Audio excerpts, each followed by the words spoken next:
যেই না গোবিন্দ আমার বেনুর ধ্বনি করলেন, কি বলবেন? আসবেন সবাই, যদি আসেন তাহলে তো মুশকিল। আসরটা এত সুন্দর, আসরটা বেনুর ধ্বনি করলেন। ভাই ধেনু শুনিয়া কানুর বেনু, ঊর্ধ্বমুখে ভাই ধেনু শুনিয়া কানুর বেনু, ঊর্ধ্বমুখে ভাই ধেনু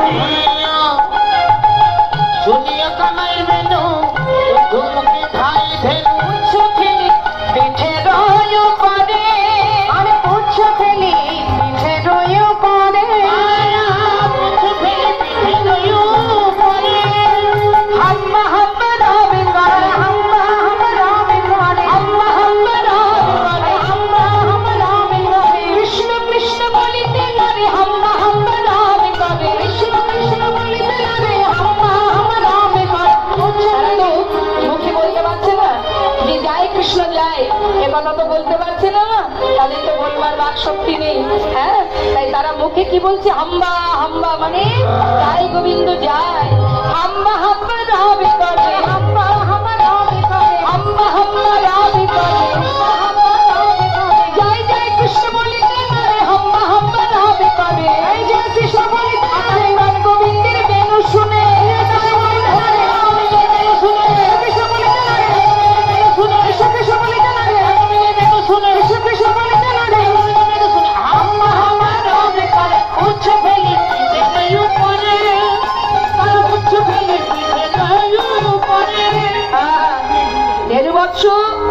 যেই না গোবিন্দ বেনুর ধ্বনি করেছে, শুনিয়া কানুরও বেনু ঊর্ধ্বমুখে ধাই ধ্বনি।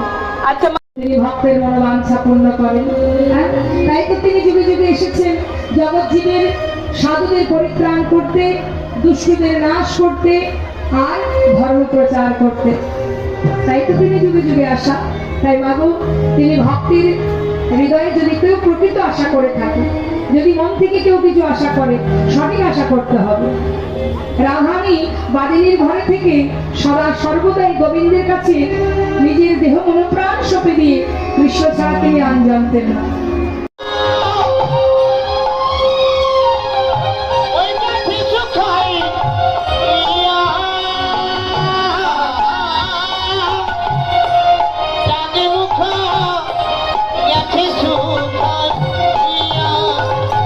শুকায়ে গেছে গো, শুকায়ে গেছে গো, শুকায়ে গেছে গো, শুকায়ে গেছে গো অবধূ।